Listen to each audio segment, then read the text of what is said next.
ভয়ঙ্কর কিছু স্বপ্ন দেখলে সাধারণত কাউকে না বলাটা এটা উত্তম। আল্লাহর কাছে ভালো স্বপ্নের দিক কামনা করা, স্বপ্নের অকল্যাণ দিক থেকে বাঁচতে চাইলে আল্লাহর রাস্তায় আমরা বেশি বেশি দান সদকা করব।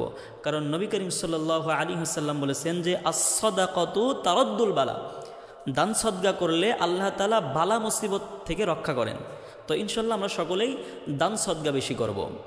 তো ভয়ঙ্কর কিছু স্বপ্ন দেখলে আল্লাহর কাছে একটা দোয়া করা যাইতে পারে।